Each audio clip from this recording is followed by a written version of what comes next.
அனைவருக்கும் வணக்கம். Welcome back to Thilaks Mani YouTube channel. இந்த பதிவில் இப்போ நம்ம என்ன பார்க்க போகிறோன்னு பார்த்தீங்கன்னா, ஏப்ரல் மாதத்தில், அதாவது தமிழுக்கு பார்த்தீங்கன்னா சித்திரை மாதத்தில் வரக்கூடிய வளர்பிறை பஞ்சமி என்னைக்கு வருகிறது, நாள் மற்றும் தேதி பற்றிய விவரங்கள், மேலும் வராகியம்மனை நாம் எவ்வாறு வழிபாடு செய்ய வேண்டும் என்று இந்த பதிவில் இருக்கிறது. கண்டிப்பாக பார்த்து பயன்பெறுங்கள். நம்மளுடைய சேனலை இப்போ தான் ஃபஸ்ட் டைம் பார்க்குறீங்கன்னா கண்டிப்பாக சப்ஸ்கிரைப் பண்ணிகிட்டே பாருங்கள். வாங்க இப்போ நம்ம வீடியோக்குள்ள போகலாம். நாம் தினம்தோறும் வராகியம்மனை வழிபாடு செய்துட்டு வரலாங்க. இருப்பினும் நாம் வராகியம்மனை வழிபாடு செய்வதற்கு மிகவும் உரிய சிறப்பு நாளாக பஞ்சமி திதி அமைகிறதுங்க. இந்த பஞ்சமி நாளன்று நாம் வராகியம்மனை வழிபாடு செய்வதால் நமக்கு அதீத பலன்கள் கிடைக்கும். சரி, அப்பேற்பட்ட மிகவும் சக்தி வாய்ந்த இந்த ஏப்ரல் மாதத்திற்குண்டான வளர்பிறை பஞ்சமி திதி எப்போ ஆரம்பிக்குதுன்னு சொல்லி பார்த்துடலாமா? ஏப்ரல் 21 செவ்வாய்க்கிழமை அன்று காலை 8:47 தொடங்கி ஏப்ரல் 22 புதன்கிழமை காலை 6:25 வரைக்கும் இருக்குதுங்க.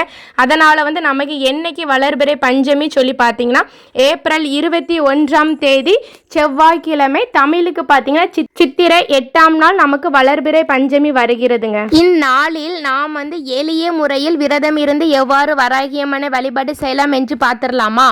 இந்த ஏப்ரல் மாதத்திற்கு உண்டான வளர்பிறை பஞ்சமி செவ்வாய்க்கிழமையில் வருதுங்க. அதனால் ரொம்ப விசேஷமானதாக இருக்குங்க. செவ்வாய்க்கிழமைனாலே நம்மளுடைய தீராத கடன்லாம் செவ்வாய்க்கிழமை அன்று கொடுத்தால் நம்மளுடைய தீராத கடன்கள் அனைத்தும் தீரும் என்று சொல்லப்படுகிறது. அதனால் இந்த வளர்பிறை பஞ்சமியை யாருமே தவற விட்டுறாதீங்க. விரதம் இருந்து வராகியம்மனை வழிபாடு செய்யுங்கள். நிச்சயமாக உங்களுடைய கஷ்டங்கள் அனைத்தும் நீங்கும்.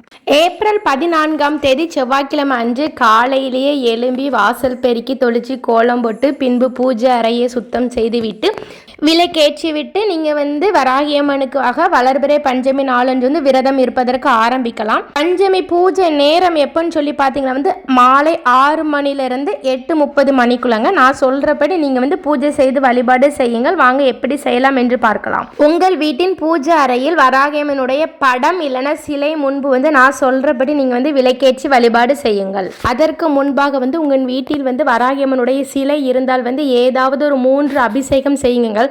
தயிர் அபிஷேகம் செய்யலாம், பால் அபிஷேகம் செய்யலாம், சந்தனம், மஞ்சள், உங்களுக்கு எந்த அபிஷேகம் செய்ய முடியுதோ அந்த அபிஷேகம் கண்டிப்பாக செய்யுங்கள். பின்பு வராகியம்மனுக்கு மிகவும் பிடித்த நிறமான சிகப்பு நிற பூக்களில் செவ்வரளி பூ போட்டு நீங்கள் வழிபாடு செய்யலாம். அப்படி இல்லை என்றால் செம்பருத்தி பூ கூட கிடைத்தால் கூட செம்பருத்தி பூ போட்டு கூட நீங்கள் இறை வழிபாடு செய்யலாம். ரொம்பவே விசேஷமானது. நெய்வேத்தியமாக இனிப்பு வகைகளில் சர்க்கரை பொங்கல் வைத்து வழிபாடு செய்யலாம். பல வகைகளில் பார்த்தீங்கன்னா மாதுளம்பழம், நெல்லிக்கனி வைத்து நம்ம இறை வழிபாடு செய்யலாம். சரி, இப்போ எவ்வாறு தீபம் ஏற்றலாம் சொல்லி பார்த்தீங்கன்னா, செவ்வாய்க்கிழமை வருதில்லாங்க இந்த வளர்பிறை பஞ்சமி. கடன் பிரச்சனையை தீருவதற்கு நீங்கள் உங்கள் வீட்டில் ஒரு சின்ன தாம்பலத்தட்டு எடுத்துக்கோங்க. அதில் சிகப்பு நிற பூக்களால் அலங்காரம் செய்துவிட்டு அதன் மேல் 5 புது அகல் விளக்கு வைத்து நெய் ஊற்றி பஞ்சுதிரி போட்டு தீபம் ஏற்றி வழிபாடு செய்யுங்கள். நிச்சயமாக உங்களுடைய தீராத கடன்கள் அனைத்தும் தீரும். நீங்கள் இறை வழிபாடு செய்யும் போது வராகியம்மனை முழு மனதோடு நினைத்து நீங்கள் வராகியம்மனை வழிபாடு செய்ய வேண்டும். உங்களோட சிந்தனை எண்ணம் எங்கேயுமே சிதறாமல் நீங்கள் பார்த்துக்கோங்க. வழிபாடு செய்யும் போது நீங்கள் வராகியம்மனுடைய பாடல்கள் உங்களுக்கு தெரிந்தால் பாராயணம் பண்ணுங்க. அப்படி இல்லைன்னா ஓம் வராகி தாயே போற்றி, ஓம் வராகி தாயே போற்றி, ஓம் வராகி தாயே போற்றிங்கிற மந்திரத்தை ஒரு 21 முறையோ ஒரு 7 முறையோ சொல்லி நீங்கள் இறை வழிபாடு செய்யுங்கள். முடிந்தவர்கள் எழுதுங்க. எழுதுறது ரொம்பவே நல்லது. கருப்பு நிற மையை வைத்து எழுதுவதை தவிர்த்து விட்டு ப்ளூ கலர் பெண்ணை வைத்து எழுதுவதற்கு பாருங்கள். சரி, ஒரு சிலவங்க என்ன கேட்குறாங்கன்னா, எங்கள் வீட்டிலேருந்து வராகியம்மனுடைய சிலையும் இல்லை, படமும் இல்லை, நாங்கள் எவ்வாறு இறை வழிபாடு செய்யலாம் என்று கேட்குறீங்க. நான் மேலே சொன்ன முறைப்படி நீங்கள் விளக்கேற்றி வழிபாடு செய்யுங்கள். அந்த தீப ஒளியில் வராகியம்மனை நினைத்து நீங்கள் விளக்கேற்றி வழிபாடு செய்யுங்கள். நிச்சயமாக உங்களுடைய வேண்டுதல்களை வராகியம்மன் தீர்த்து வைப்பார்கள். முடிந்தவர்கள் வளர்பிறை பஞ்சமி நாளன்று வராகியம்மன் இருக்கும் ஆலயத்திற்கு சென்று இறை வழிபாடு செய்யுங்கள். அதுவும் ரொம்பவே நல்லது. அன்றைய தினத்தில் அன்னதர்மம் பண்ண முடிந்தால் பண்ணுங்கள். அதுவும் ரொம்பவே சிறப்பு. ஓகே நண்பர்களே, இந்த தகவல் உங்கள் எல்லாத்துக்கும் ரொம்ப பயனுள்ளதாக இருந்திருக்கும்னு நினைக்கிறேன். இந்த வீடியோ உங்களுடைய ஃப்ரெண்ட்ஸ் அண்ட் ஃபேமிலிக்கு ஷேர் பண்ணுங்கள். நம்மளுடைய சேனலை சப்ஸ்கிரைப் செய்யுங்கள்.